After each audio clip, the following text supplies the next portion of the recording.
Good morning, আমি ঋতু। আমার একটা নতুন ব্লগে তোমাদের সবাইকে স্বাগত জানাই। তাহলে চলো আজকের দিনটা এখান থেকে শুরু করা যাক। আর সকাল থেকেই আজকে ভিডিওটা শুরু করে দিয়েছি। এখন বেজে গেছে 7:30। মা দেখো রান্নাটা করছে আর আমি এদিকে টুকিটাকি কাজগুলো করছি। ঘেমে নিজের হাতে রান্না খেতে খেতে আর ভালো লাগছে না, সেই জন্য মাকে বললাম যে তোমাকে সব কিছু জোগাড় করে দিচ্ছি, তুমি রান্নাটা করো। কারণ কি বলতো, মা যখন আসে তখন আমি রান্নাটা করি, আর মা না এই সংসারের যে কাজগুলো আছে ছোটোখাটো সেইগুলো করে, জানো তো। এবার সেই জন্য আমার হাতেই রান্না আমাকে খেতে হয়। আর মাঝে মধ্যে ওই জন্য ইচ্ছা করে যে মায়ের হাতে রান্না খেতে, ওই জন্য মাকে বলি তুমি রান্না করো, তোমাকে এদিকের কিছু কাজ করতে হবে না, আমি সব কাজ করছি। এদিকে দেখো মেশিন চালিয়ে দিয়েছি, কাপড় জামাও কাচা হচ্ছে।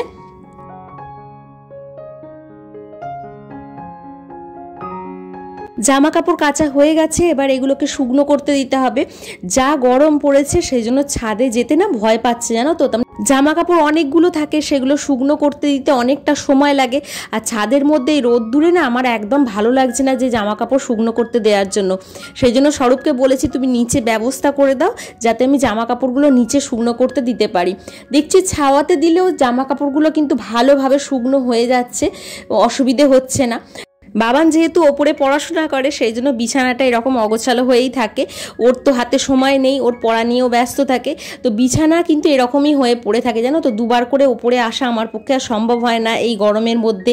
তো সকালবেলা এসে একবার গুছিয়ে দিয়ে যাই, আবার পরের দিন এসে ওপরে যখন আসি তখন দেখি যে আবার এরকম হয়ে গেছে। তো কিছু করার নেই, এটা তো রেগুলারের কাজ, এটা তো হতেই থাকে। এবারে বিছানার মধ্যে যে টুকিটাকি জিনিসগুলো আছে সেই জিনিসগুলোকে জায়গার মধ্যে রেখে দেবো।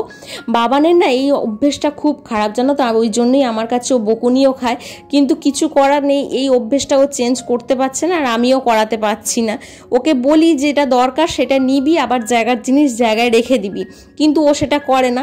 ও জিনিসটা নেয়, নেবার পর কি বলো তো, এই বিছানার ওপরেই রেখে দেয়। ও আর সেই জিনিসটাকে তুলে যে আলাদা করে রাখবে সেটা আর রাখে না।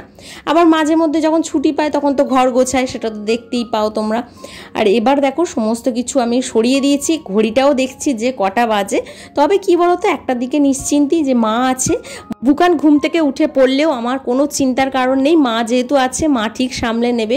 মায়ের একটু পায়ের প্রবলেম আছে বলে না, মাকে একটু তার মানে কি বলতো, বুকানকে যে পুরো দায়িত্বটা মায়ের ওপরে দেবো, আমি যেদিকে সব কাজ করব সেটাও আবার করতে পারি না, কারণ মা পা নিয়ে পেরে উঠবে না বুকানের সাথে।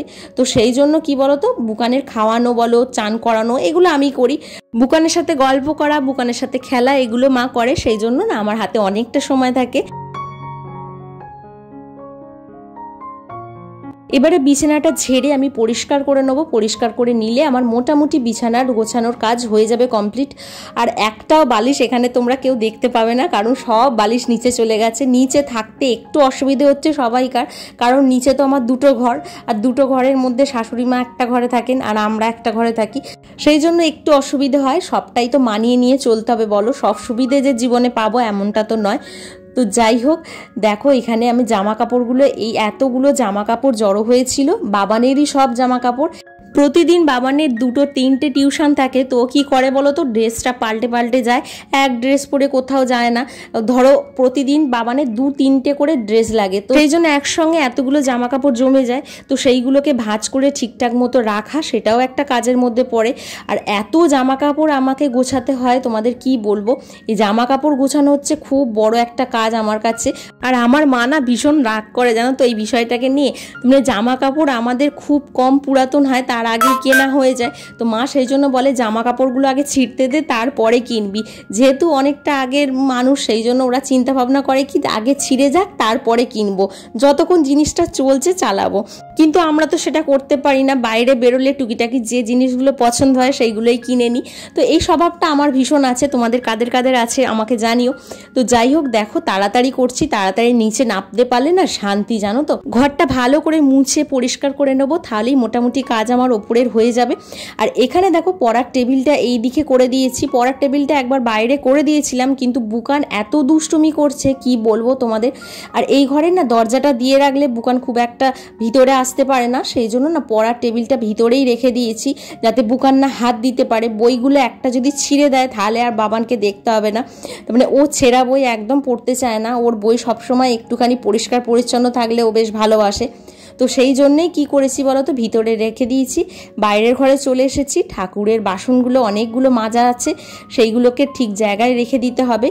ঠাকুরের বাসনগুলো মেজে এখানেই শুকনো করতে দিয়ে দিয়েছিলাম, আর ভালো শুকিয়ে গেছে। এবার এগুলোকে তুলে দিলেই এই কাজটাও আমার হয়ে যাবে। সত্যি কথা বলতে কি, একটা কথা তোমাদের বলতে চাই, মানসিক শান্তি যদি থাকে তাহলে দেখবে কাজ করেও কিন্তু শান্তি পাওয়া যায়, কিন্তু মানসিক অশান্তির মধ্যে কোনো কাজ করতেই কিন্তু ভালো লাগে না। আর প্রতিদিন তো আমরা যে মানসিক শান্তি পাবো সেটা কিন্তু নয়। সংসারের মধ্যে টুকিটাকি কোনো না কোনো বিষয় নিয়ে ছোটোখাটো তো অশান্তি লেগেই থাকে, তো সেইগুলো তো থাকবে, সেগুলোকে নিয়েই চলতে হবে। আর আমার একটা খুব বাজে একটা স্বভাব আছে, সেটা হলো কি বলতো, আমার না মানে একটুতেই আমার মাথাটা গরম হয়ে যায় জানো তো। তার মানে এদিক ওদিক কোনো জিনিস হলেই আমার না, আমি বলে ফেলি, তো বলে ফেলাতেই না একটু আমার মাথা গরম হয়ে যায়। আর সেটা না আমার অনেকক্ষণ লাগে, সময় লাগে সেটাকে ঠিকঠাক হতে। তার মানে আমি না একটু চিন্তা ভাবনা করে ফেলি বেশি, তো সেই সব বিষয়গুলো যতক্ষণ না আমার ঠিকঠাক হচ্ছে ততক্ষণ আমি কাজে ঠিক মতো মন দিতে পারি না। স্বরূপ বারবার বোঝায় যে তুমি ছোটোখাটো কোনো বিষয় নিয়ে অত চিন্তা ভাবনা করবে না, বেশি চিন্তা করলে তোমারই শরীর খারাপ করবে, তুমিই কোনো কাজ করতে পারবে না। কিন্তু আমার সেটা হয় না, আমি একটু বেশি চিন্তা করে ফেলি। ধরো কারোর কথা এমনই আমার লাগলো, তার মানে মনে হলো যে এর জন্য এতটা করছি কিন্তু সেই মূল্যটা আমি পাচ্ছি না, করাটাই আমার বেকার যাচ্ছে জানো তো। মানে করছি এইটুখানি, মানে আমার কর্তব্যটা আমি পালন করছি, তার ওপরে আমাকে আবার কথাও শুনতে হচ্ছে। তো এই জন্য না মনটা খুব খারাপ লাগে। কিছু স্বার্থপর মানুষ তোমার আশেপাশে তো অবশ্যই থাকবে, এটা তো স্বাভাবিক। তো সেই স্বার্থপর মানুষদের জন্যই না আমার বেশি মাথা গরম হয়ে যায়। এরা কি বলতো, যখন নিজের প্রয়োজন পড়বে তখন ভালোভাবে, তার মানে এত সুন্দরভাবে কথা বলবে নিজের কাজটা হাসিল করার জন্য, মানে ওই জিনিসটাই আমার বিরক্ত লাগে জানো তো। নিজের কাজটা যখনই হয়ে যাবে তখনই আবার বলবে যে তুমি কেন করেছো, তোমাকে কে করতে বলেছে, নানা রকমের কথা। তো সেই কথাগুলোই আমি সহ্য করতে পারি না। তো যাই হোক, এগুলো নিয়ে তো চলতেই হবে, এগুলো আর কি বলো, সব সংসারেই টুকিটাকি হয়েই থাকে। মা দেখো এখানে পুজো করছে, আর বুকান দেখো মাকে একটু হেল্প করে দিচ্ছে। আর বাবানের একটা নতুন জামা এসছে, সেটাই বাবান তোমরা পরে দেখবে। এই জামাটা আমি ওকে গিফট করেছি, আমার খুব ভালো লেগেছে জামাটা। ও পরে দেখুক, দেখি কেমন লাগে। ওর তো খুব পছন্দ হয়েছে, আর বেশ ভালোই লাগছে, খারাপ লাগছে না। তবে একটু বড় হয়েছে সাইজটা, তো বলছিলাম যে একটু চেঞ্জ করে দিলে ভালো হয়, কিন্তু ও আবার চেঞ্জ করবে না। ও বলছে না, যেটা এসেছে সেটাই থাক, চেঞ্জ করতে হবে না, এটাই আমি পরে নেবো। তো ওর যেকালে পড়তে অসুবিধে নেই, তো আমি আর কিছু বললাম না। তো দেখো ভালোই লাগছে, বলো কেমন হয়েছে অবশ্যই জানিও। জামাটা আমি এটা অনলাইন থেকে কিনেছি, জামার কোয়ালিটিটা কিন্তু খুবই সুন্দর, যেরকম দেখিয়েছিল সেম সেরকমই এসেছে। আজকে স্বরূপকে আর আমাকে বেরোতে হবে, কারণ পার্সোনাল কিছু কাজ আছে, তো অনেকটা সময় সেখানে লেগে যাবে। কাজগুলো কমপ্লিট করেই তো বাড়ি ফিরবো বলো। সেই জন্য একটু লুচি করে নিচ্ছি আর আলুর তরকারি করে নিচ্ছি, একটু ভারী খাবার খেয়ে তারপরে আমরা বেরোবো।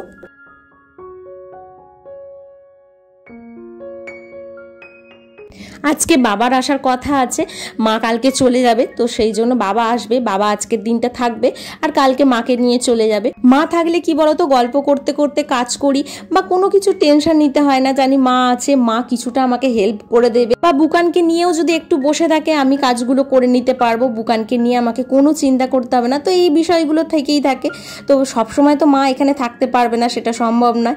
আর দেখো এখানে আমরা তিনজনেই আছি, তিনজনে একটু হাসাহাসি করছি। মানে রান্না করতে করতে, কাজ করতে করতে এরকম হতেই থাকে। আর মাকে হাসানোর জন্য আমি একটু এরকম করছি, যাতে মা একটু হাসে, বাবান হাসে। মনের ভিতরে কিছু না কিছু কষ্ট তো থাকেই, সেই কষ্টগুলোকে লোকানোর জন্য একটু হাসি, একটু মজা করা দরকার। অনেক কষ্ট আছে জানো তো, যেগুলো কাউকে দেখাতে পারা যায় না, যেগুলো কাউকে মানে বলতে পারা যায় না। হয়তো নিজের কষ্টটা মানে অপরজন কিন্তু ফিল করতে পারবে না, যে আমি কোন বিষয়টা নিয়ে কষ্ট পাচ্ছি, সেটা কিন্তু আমার সামনের জন যে আছে সে কিন্তু বুঝতে পারবে না, বা তার কাছে সেই কষ্টটা কোনো কষ্টই বলে মনে হবে না। তো সেই জন্য না মাঝে মধ্যে কিন্তু কষ্টগুলোকে মনের ভেতরেই রেখে দিতে হয়। আর বেশ অনেকক্ষণ পর কিন্তু আবার ভিডিও করছি। আমরা একটু বেরিয়েছিলাম, স্বরূপ আর আমি বেরিয়েছিলাম। স্বরূপ আজকে ডিউটি যায়নি, ছুটি করেছে। তো স্বরূপ আর আমার দুজনকারই একটু কাজ ছিল, সেই জন্য বেরোতে হয়েছিল। এবার দেখো আমি চান করতে চলে গেছি, আর স্বরূপ বুকানকে চান করিয়ে দিয়ে রেডি করিয়ে দিচ্ছে।